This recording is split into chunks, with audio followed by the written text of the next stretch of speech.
Hi, I'm Dr. Robin Kaslowitz, YouTube's post-traumatic parenting expert. Have you ever received a personality disorder diagnosis? Did somebody ever tell you that you have borderline personality disorder? Have you ever been given other diagnoses, OCD, anxiety disorder, depression, PTSD, oppositional defiant disorder? And have you ever thought, I kind of don't like how pejorative and labeling those disorders sound. I mean, even the word of disorder, you're telling me there's some disarray and disorganization in my personality and my basic functioning. That kind of sounds pathologizing. It makes me sound like I'm defective and broken.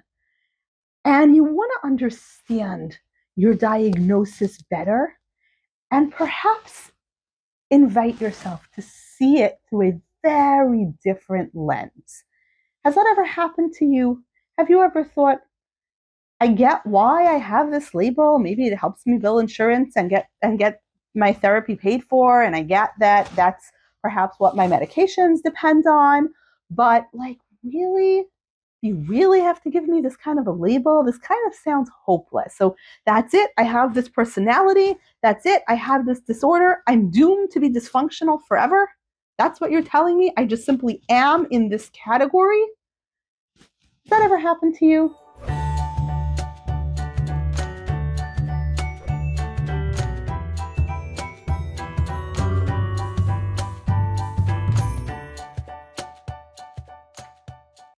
Let's talk about personality and diagnosis, how they work, why they work, and a much less pathologizing way to think about them.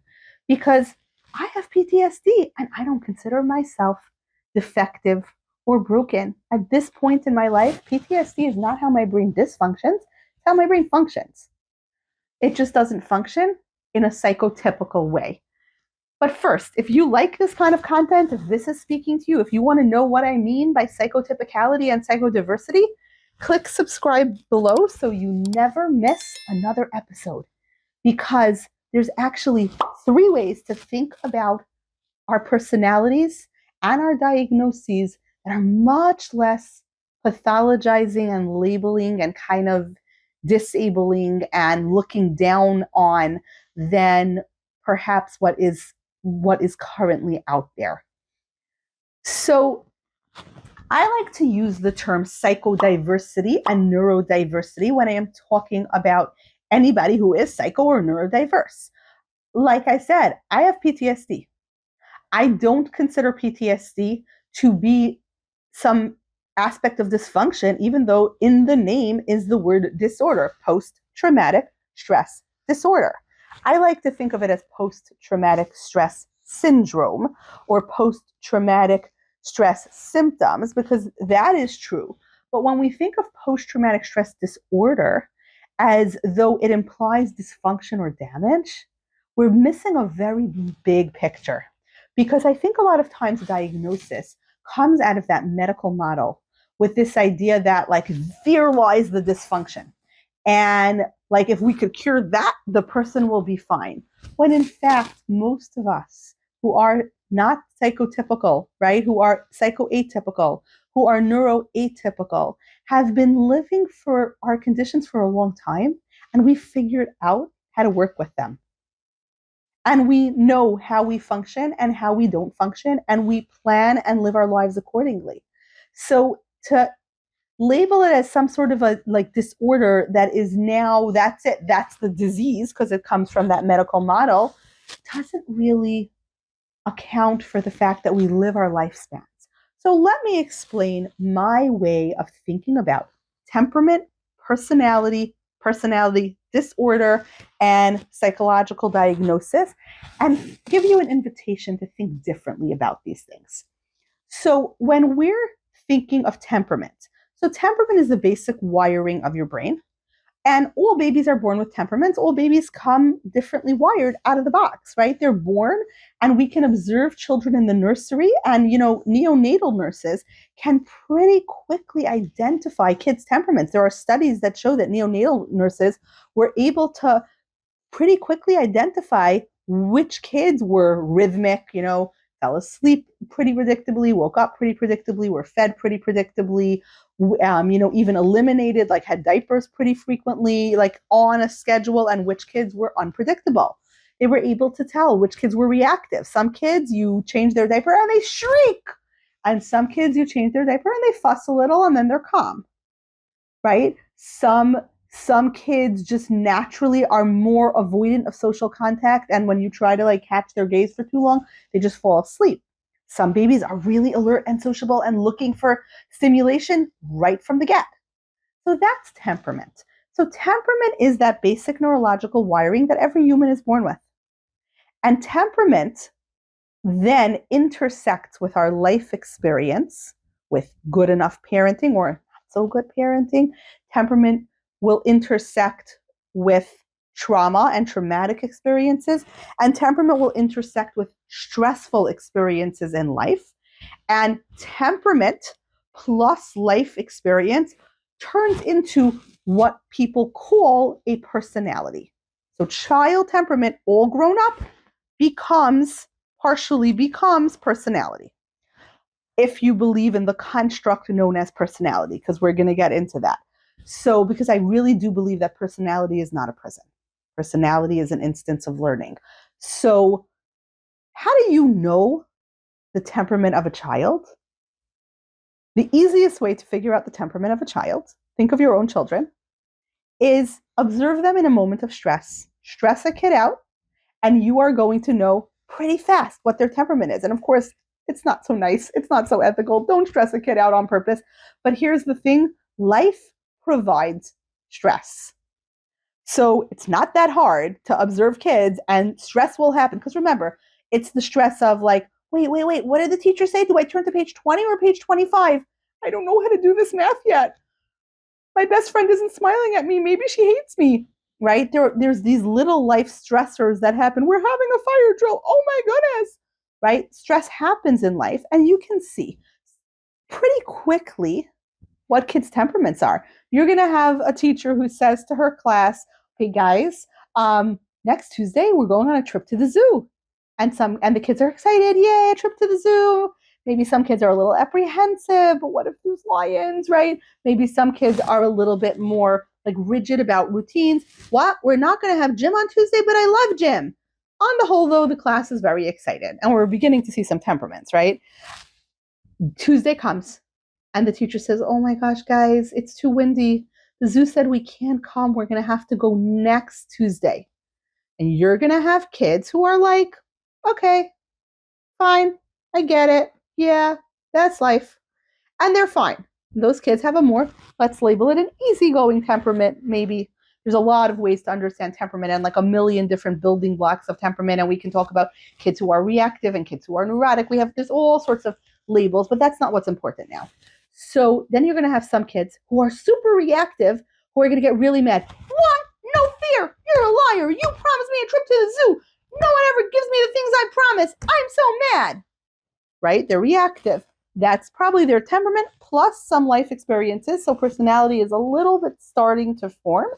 Then you have children who are going to be like, but what if by next Tuesday it's even windier, and by the time we get to go, the baby pandas are all grown up, right? So we have a kid who's cautious, who's reactive, who's getting upset. And then you're going to have that one kid with that super, the parents just won the genetic lottery, and that super easygoing plus optimistic temperament, and they're going to be like, wait, my mom sent me along with like a special juice box to drink at the zoo and some special treats, and I'm going to get to eat and enjoy all that stuff today, and then next week I'm going to get that stuff again. This is great. So we're starting to see from a situation of stress and sort of categorize what those children's temperaments are. So what happens? The personality, what happens is kid has this temperament, right? And perhaps what Marshall Linehan and DBT would call a vulnerable temperament, right? A reactive temperament. And there's a lot of not very good enough parenting. So the child learns, when I'm fearful, really bad stuff happens.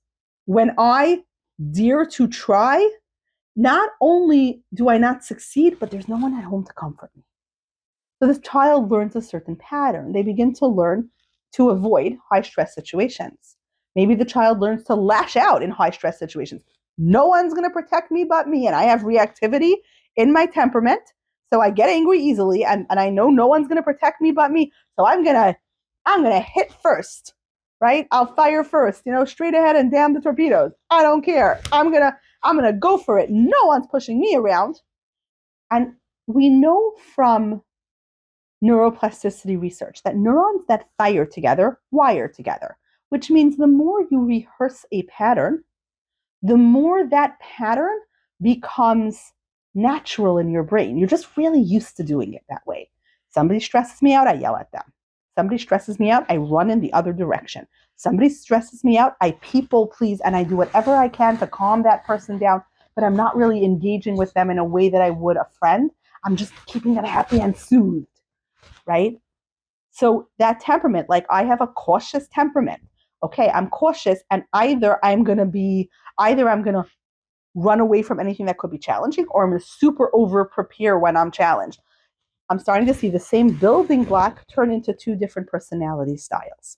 But the personality style is simply a rehearsed pattern. It's an algorithm. If A, then B. If B, then C. It's a rehearsed series of responses that become so natural and typical that we don't even realize we're doing it. This is the famous New Yorker cartoon where there are two fish swimming in an aquarium, and one guy leans over to the aquarium and says, "Hey fellas, how's the water?" And one fish looks at the other fish and goes, "What the heck is water?" Because to the fish, water is the world. There is no water. That's just the world. In the same way, you might not even realize when someone stresses me out, yell at them is an algorithmic response in your system. You might just think that, yeah, that's what happens when I'm stressed, you must yell. It doesn't even occur. No, I wonder if when you're stressed and angry at someone, instead of lashing out at them, you could communicate kindly. You could ask them what they meant by that. You could make a strategic choice to talk to them one-on-one. You could draft an email. Like, you have a lot of options other than yelling and storming out of a meeting. But you don't even know that you have other options until somebody says that to you. I was working with a woman who came in carrying a diagnosis of borderline and feeling very shamed by it, feeling like she's pathologized and judged and seen as evil in some way, which, let's be fair and honest, borderline is often a code word that clinicians use for a patient that brings up a lot of uncomfortable feelings in me. So let's just understand that she's not wrong. That sense of being pathologized by her therapists, not incorrect. So she came in carrying that. And as we were talking, I said, I don't really believe in the concept of borderline personality disorder. I don't think it exists. I don't think a personality can necessarily be disordered. I think it's just how the personality orders itself. But borderline personality disorder in and of itself is really complex PTSD. Like, you learned, you're telling me that you're about to be fired from a job you love because you lash out a lot. You learned to lash out. You learned to take no prisoners. You learned to absolutely not back down in a conflict and, win that conflict by whatever means necessary. And people are calling that borderline. You learn that there are some people who are safe and some people who are unsafe, and you really need the presence of the safe ones. And that's important, and that becomes an emergency, and you need to keep them around. And you really don't like the presence of the unsafe ones, and you need to do a lot of things to manage that. I believe you. But you didn't learn that because you have some mythical disorder. You learned that because your life predictably let you down in a lot of very big ways and hurtful, traumatic ways, and in the traumas of absence, all the things that happened to you, all the things that didn't happen for you. Like, all the other kids were learning a giant repertoire of skills of how to handle conflict when they were in second, third, fourth, fifth grade. You weren't learning any of that because you were busy surviving your trauma. So there were two train tracks that were diverging. And as those train tracks were diverging, They were learning all these skills, you were staying alive. And now in adulthood, people are calling that borderline personality disorder. But it's just a survival style that you figured out to keep you surviving trauma. Here, you don't have to do that. I believe you that you learned that. I get it. You learned that. Now you can relearn it and you can learn something else and you can widen your repertoire. You don't have to lose that sense of anger and that sense of I'm going to protect myself because that's probably protected you and kept you alive thus far. But maybe we could widen that repertoire a bit. And as we widen that repertoire and give you a few more tools, maybe then you'll be able to function differently and you won't lose your job. To me, that is what I believe about personality. Personality is simply a series of lessons, highly specialized lessons that you've learned that you now have to sort of like unlearn and relearn in more adaptive fashions. And you can always expand your repertoire. You can always relearn and learn new patterns and add things to your repertoire. And you don't have to lose everything of your old repertoire. Like, you can still be someone who's really good at debating with people. You can still be someone who's not backing down and not taking bullying and not taking, and not taking anybody dissing you. You can still be that person.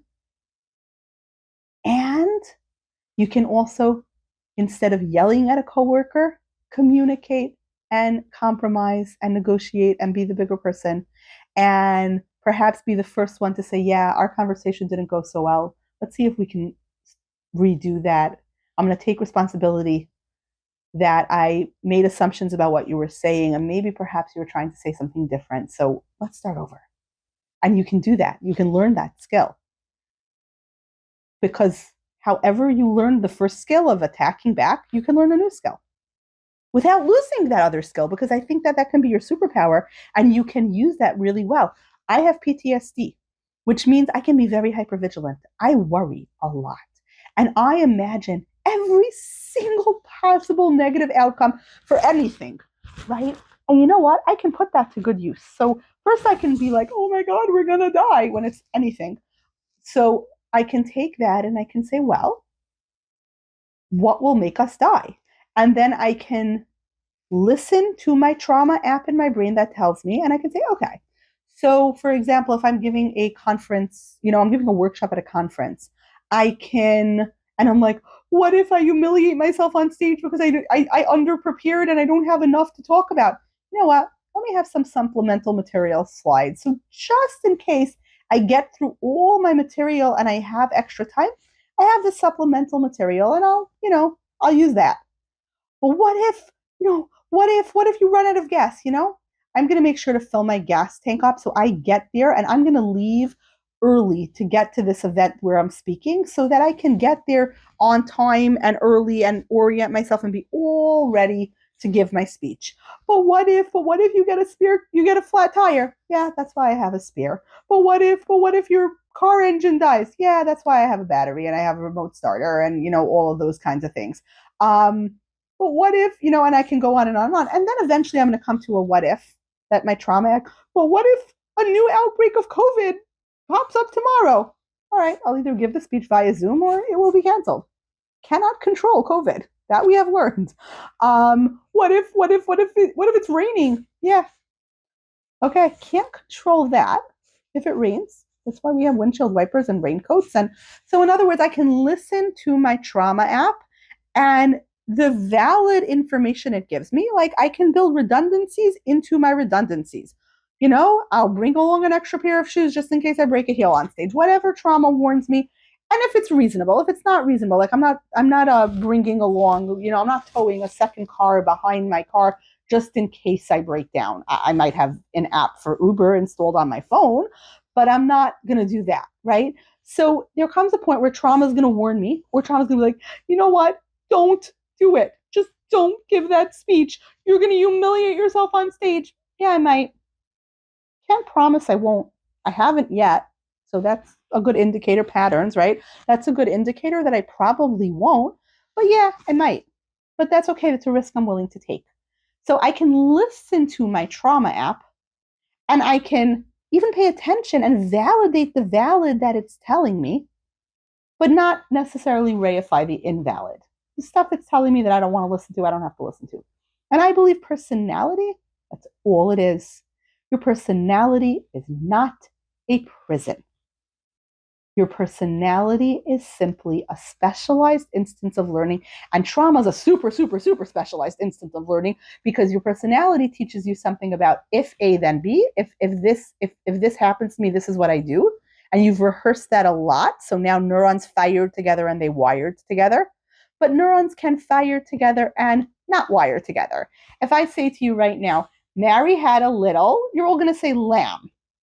What if I say, nope, Mary had a little school bus? And I want you to repeat that with me 20 times. Mary had a little school bus. Mary had a little school bus. Mary had a little school bus. Mary had a little school bus. And we keep repeating, Mary had a little school bus. I'm changing a pattern, right? And I can teach you that. And you can learn to change that pattern. And right now, if I say to you, Mary had a little, what did Mary have? You're going to be like, school bus lamb. Your brain's going to like simultaneously flash a picture of a school bus and a picture of a lamb because your brain is learning a new pattern, but the old pattern is probably a little stronger because it's been rehearsed a lot longer, which is why, by the way, sometimes psychotherapy takes a long time because, hey, you've been rehearsing this pattern. Like for me, PTSD, I've been rehearsing my PTSD for 30 years. I developed PTSD when I was 16. So yeah, I've been rehearsing my PTSD for 30 years. So it's going to take a minute for me to unlearn those patterns and for my brain to unlearn those patterns, especially since, like I said, trauma, if personality is a specialized instance of learning, trauma is a supercharged, turbocharged instance of learning. So that's going to take a lot to like learn new information and to reprocess that trauma. So look at your diagnosis as simply a pattern that you used to predictably display. And that is all someone is saying to you when they say the word diagnosis. They are not judging your character, your moral worth, your worth as a human. You are not, the scarlet letter wearing a giant letter borderline B across your chest because, oh my gosh, you have this diagnosis. That's not what's going on here. It's nothing about your moral value, your worth as a human, or whether or not you like snap peas and artichokes. It means nothing. All it means is this is a pattern that you used to fairly predictably display. And now you've decided to display a different pattern. That's all it is. Let's not reify diagnosis and make diagnosis into this like giant thing. Personality doesn't actually exist in the sense that I cannot x-ray you. I cannot put you in an MRI machine. I can't even put you in a functional MRI machine and find your personality. I can find your habitual responses to things. I can put you in a functional MRI machine and show you, certain images and see how you react to them. I can put a GSR, a galvanic skin response monitor on you and see how quickly you become fearful when I show you scary images. So I can say, oh, wow, this body gets dysregulated quickly when it's scared or startled. I can do that. I can say that. That's not really, and there are a lot of research studies that say, okay, see, we figured out personality and we found it in the brain. No, you didn't. Not really. What you figured out is how the brain is processing certain stimuli. You didn't figure out the personality because personality is just a pattern that you've learned and you can unlearn. You might still always be reactive. I do believe that I was always born with a reactive temperament that tended towards being cautious, which means like I get startled easily. I'm hypervigilant. I always was like that. And when startled, flight is usually my preferred method. That is definitely something that I was born with. My brain is like that. And I'm sure that I was a baby that was easily startled in the nursery as a newborn. At the same token, I also have a black belt. I've learned to fight. I've learned some social skills. So I've learned to occasionally perhaps not fawn, but be socially acceptable, right? I've learned some other skills that I've added to my repertoire because my personality isn't a prison. My personality is simply an instance of learning. And if I want to, if it's important to me, because it isn't always important to me, sometimes there are things about my personality that people say like, oh yeah, just chill out. Yeah, I have PTSD and I was born reactive. So yeah, that's probably not going to happen. I saw a meme on Instagram that said, it said chill out, and someone's like, yeah, best I can do is associate. Like, will you take that? So yeah, chill out is probably not in my pattern and repertoire right now, but I certainly can learn to loosen the reins a little, to overcommit less, to honor my anxiety by preparing and problem solving in advance, but not over reify it to the point where I'm paralyzed, right? I can learn how to do that. That's what therapy should be about, learning those skills. But the diagnosis itself is not an indicator of morality or your worth as a human being. It is not an indicator of your character. It's simply an indicator of some specialized learning that you've done that you'd now like to reprocess and redo and learn slightly differently. That is all. That is all that it means. No one can find your personality in your brain. It's not like when someone has a strep throat, right? And you go into the doctor and they put the little swab against your throat and then they show you on the throat culture like, yup, look, that's strep. That is something that's real that you can see. It doesn't have to be reified. Personality is a construct. Lisa Feldman Barrett, who wrote a fabulous book called How Emotions Are Made, I love her stuff, and she also wrote 7.5 Lessons on the Brain, talks about metaphors, and she says, all metaphors are helpful, and all metaphors, or I guess not all metaphors, but metaphors are helpful, and all metaphors are wrong. If I say life is like a box of chocolates, yeah, I get what you're trying to say, that you never know what you're going to get, but life is not exactly like a box of chocolates. It's just a helpful, useful metaphor. Personality is just a metaphor. It's a construct. A construct is an artificial idea that we use to organize the world. Now, constructs can be very powerful. Money is a construct. If I decide that instead of money, like dollars, like green folded bits of paper that I hand from one person to the other is important, but plushies, that's what's valuable, and everybody on the whole planet agreed that plushies are valuable, then my first grade daughter is a millionaire. So, yeah, lots of things are constructs. Social media is built on nothing but constructs. So, yeah, lots of things are constructed, and they're the shorthand for how humans understand the world and each other, but constructs are not real. There's no reification here. There's nothing like, oh, you have this diagnosis and this means you've learned some skills. And now those skills, you're now in a context in which those skills no longer apply. So now we're going to learn some other skills. That is all that it means. Do not overvalue, even if the person who gave you a diagnosis has that very scary word doctor in front of their name and a lot of initials after their name. I have that scary word doctor in front of my name and a lot of scary initials after my name. That doesn't mean that they can judge your moral worth. That doesn't mean they can judge your value as a human. And that doesn't mean that their diagnosis is valid or accurate. And it also doesn't mean that diagnosis is going to apply forever. If you want to learn a different way of relating to yourself, to others, to the world around you, go for it. That's, in fact, something we do every single day in this little place we call therapy. So I hope that clarifies things. I hope that's an invitation into a non-pathologizing way to view personality, diagnosis, and how we think about humans and how we think about helping humans optimize their functioning and adapt to the world. If this makes sense to you, do me a favor, comment below and let me know if this makes no sense to you whatsoever. If you're like, what are you even talking about? You're a total idiot. I do not agree. Comment below because I really want to hear and I really want to have a fruitful discussion about this. If this was helpful to you because you felt a little pathologized, then I'd love to hear about it. If you wish this was more of a back and forth and a give and take and like a talk show, check out at Dr. Kozlowitz Psychology on Instagram. That's where the post-traumatic parenting community hangs out. And that's where you can, interact. We have lives where people can chat in questions. I have the post-traumatic parenting subscription where post-traumatic parents or post-traumatic people can ask their questions about living with trauma, about parenting after trauma, about parenting in general. And let's remember that not all post-traumatic parents are parenting children in the real world. Some post-traumatic parents are parenting inner children, and that is a totally valid aspect of post-traumatic parenting.